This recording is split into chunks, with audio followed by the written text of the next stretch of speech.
Hello guys, തുടരും. തുടരും എന്ന് പറഞ്ഞ ഈ സിനിമ കണ്ടു കഴിയുമ്പോൾ മോഹൻലാൽ എന്ന ആ ഒരു വലിയൊരു ആക്ടർ, അല്ലെങ്കിൽ നമ്മുടെ ബ്രാൻഡായിട്ടുള്ള ലാലേട്ടൻ എന്നൊരു ആക്ടർ തുടരും എന്ന് പറഞ്ഞിട്ട് എഴുത്തൂടെ കാണിക്കുന്നുണ്ട്. സംതൃപ്തം, സന്തോഷം, സമാധാനം. ഓഡിയൻസിനെല്ലാം നല്ലൊരു ക്ലീൻ ആയിട്ടുള്ളൊരു വൈബ് കിട്ടുന്നൊരു സിനിമ തന്നെയാണ് തുടരും. സിനിമയുടെ പ്ലോട്ട് എന്ന് പറഞ്ഞാൽ ആ സിനിമ ചുറ്റിപ്പറ്റി പോകുന്ന ആ ഒരു കുടുംബം, അതിൻ്റെ ട്രെയിലറിൽ കാണിച്ചിട്ടുള്ള പോലെ തന്നെ ആ ഒരു കുടുംബം, പിന്നെ നമ്മുടെ നായകന് ആവശ്യമായിട്ടുള്ള ഒരു കാറ്, പിന്നെ അതിന് പിന്നിലുള്ള ആ ഒരു ബാക്ക് സ്റ്റോറി എന്താണ് കാരണം എന്നുള്ളതൊക്കെ കാണിക്കുന്നതാണ് സിനിമയുടെ പ്ലോട്ട് എന്ന് പറയുന്നത് ഒരു യുണീക്കായിട്ടുള്ള ഒരു പ്ലോട്ടാണ്.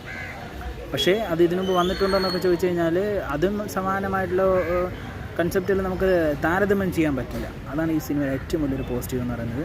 ഒരു മസ്റ്റ് വാച്ച് ഐറ്റമാണ്. അതിൻ്റെ ഒരു ഫീൽ ഗുഡ് ഇമോഷണൽ ജേണിയിൽ പോകുന്ന ഒരു സിനിമയാണ്.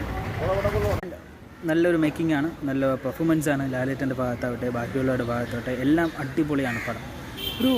നല്ലൊരു ഫീൽ വരുന്നൊരു പടമാണ്. കണ്ടവരാണെങ്കിൽ നിങ്ങളുടെ ഒപ്പീനിയൻ കമൻറ്റിൽ ലീവ് ചെയ്യുക. കാണാത്തവരാണെങ്കിൽ ഒരു സജസ്റ്റബിൾ കണ്ടൻറ്റാണ്. Go and watch. തുടരും.